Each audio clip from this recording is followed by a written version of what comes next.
Hello, I hope you are having a wonderful day.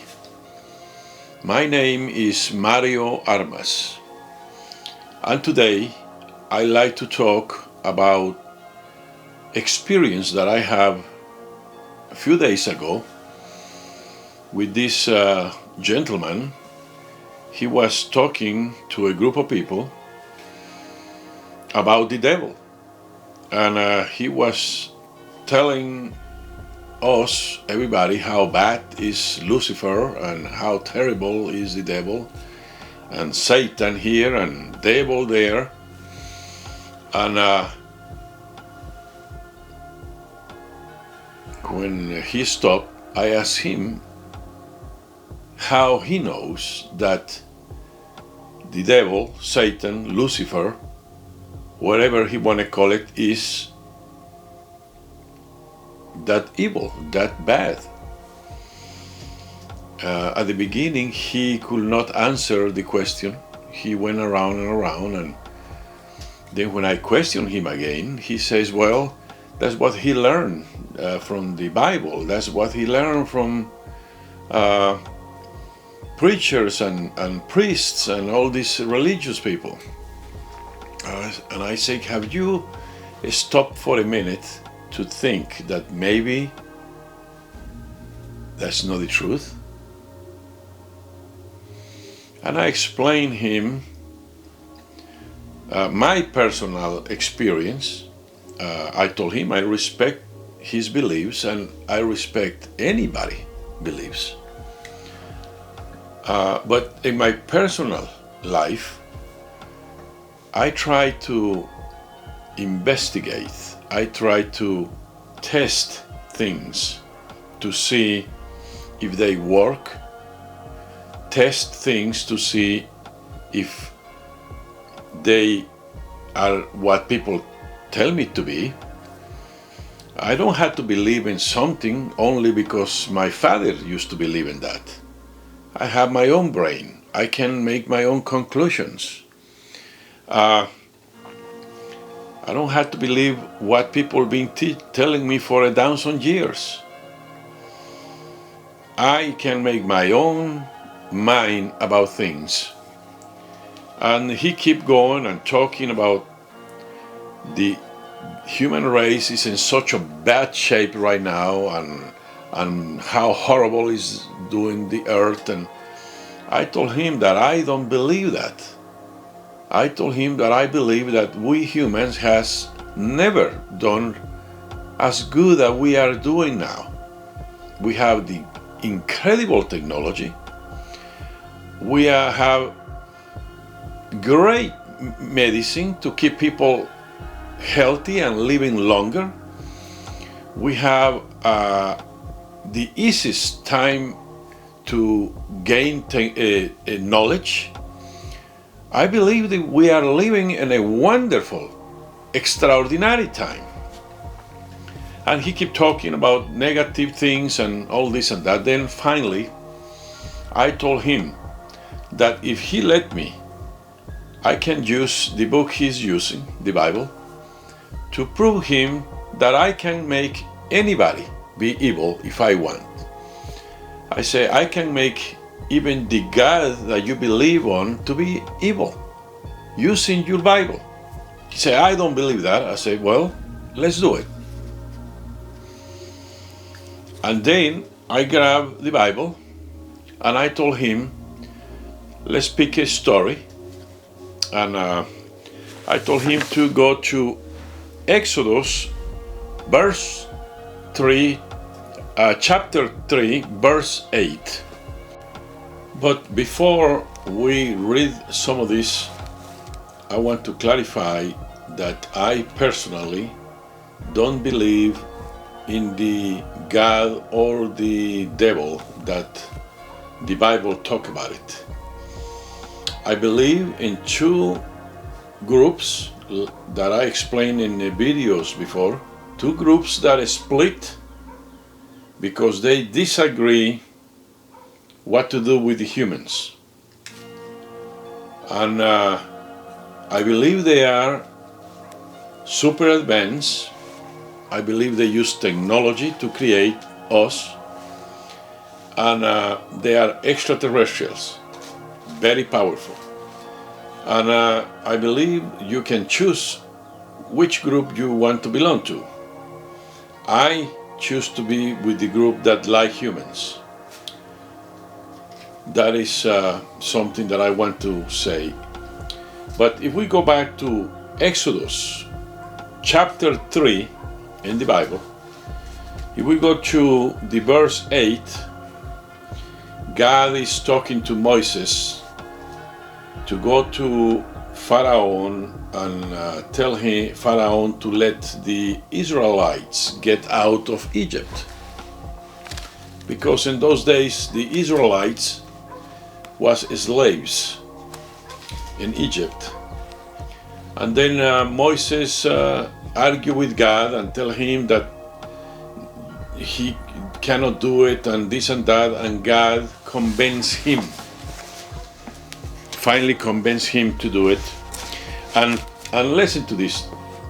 God tell him in chapter 3 verse 22 says that every woman is to ask her neighbor and any woman living in her house for silver, gold, clothes.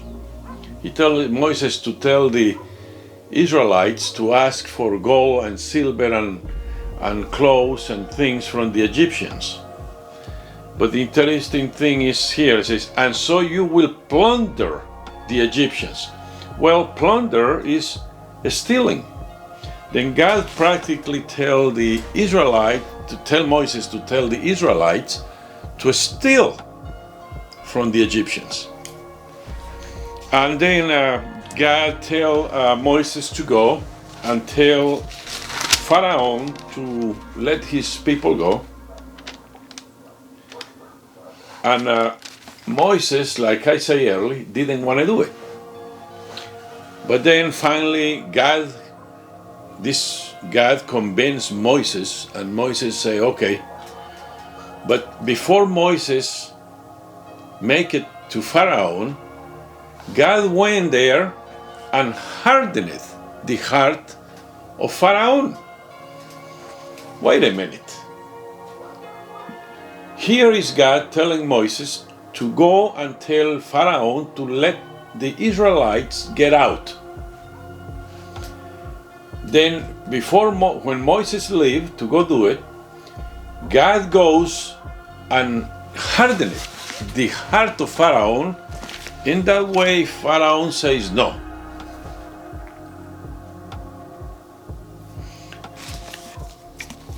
It's like me telling somebody to go and ask the neighbor for something, and finally when I convince, let's say my sister, to go and ask the neighbor for something, when she started walking toward the neighbor house, I call the neighbor and say, hey man, don't give nothing to my sister. Well, that don't make sense to me. And I'm sure will not make sense to you either. And then God keep telling Moses to go, and Moses keep getting a negative answer from Pharaoh. But in the Bible, you can see that many times God hardened the heart of Pharaoh. In that way, Pharaoh don't do what Moses is asking.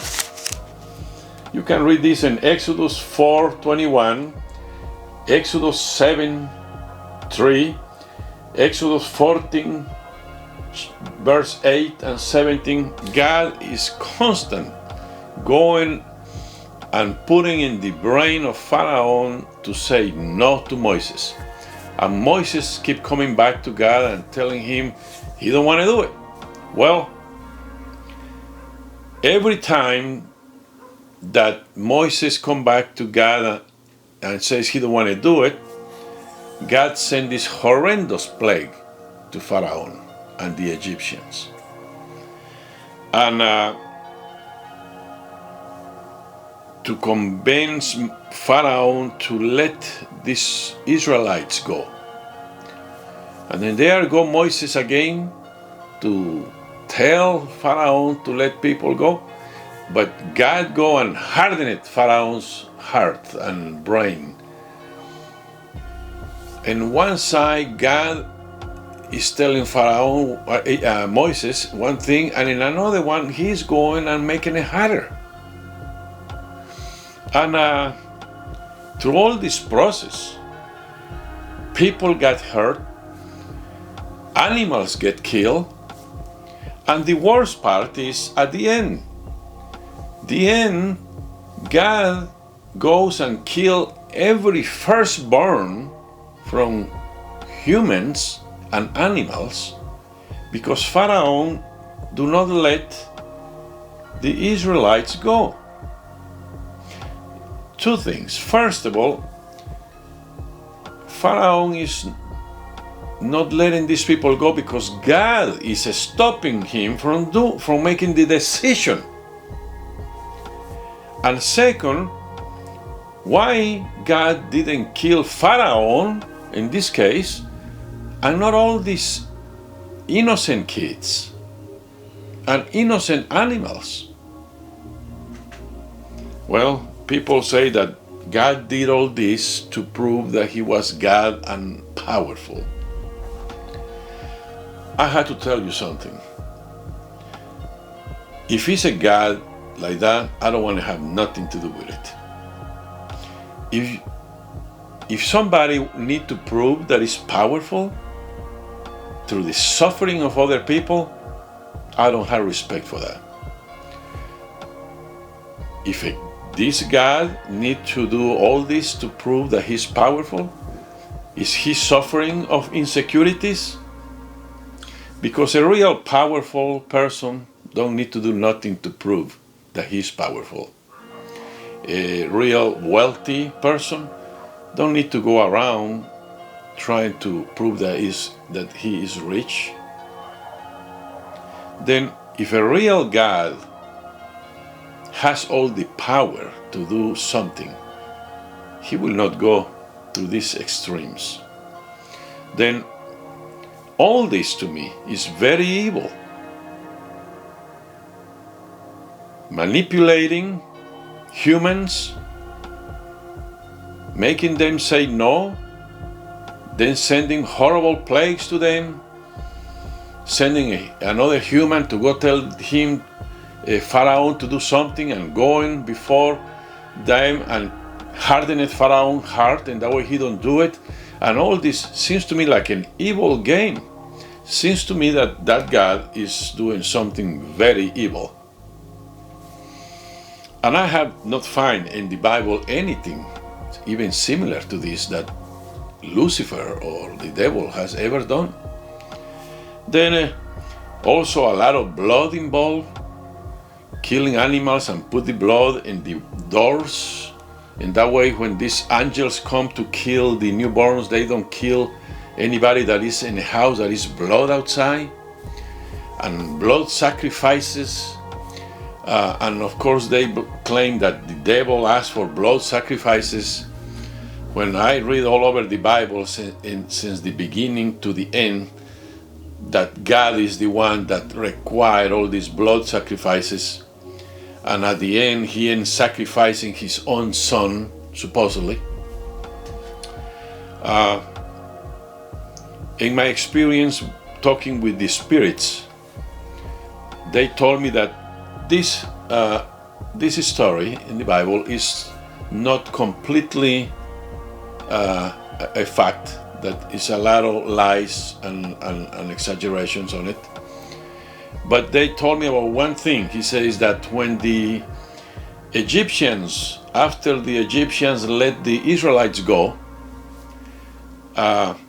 they put it in this book like the Egyptians changed their mind and they went back after the Israelites. They didn't change their mind. What the Spirit says to me is that after the Israelites left, the Egyptians find out that they took with them a piece of equipment with high technology that the gods has give to the Egyptians. I guess the gods, again, the extraterrestrials, have give the Egyptians some kind of powerful piece of equipment that the Israelites took with them when they left. And I have my suspicions that that piece of equipment has something to do with what we know or what we call the Ark of the Covenant. But this is something I will talk about it in one of the next videos when I get instructed to do it. But for now, if you like what I have saying, if you like to learn more about this, subscribe to my channel, like, and if you have any opinion, I would love for you to put it down there and we all can learn from each other. Thank you very much.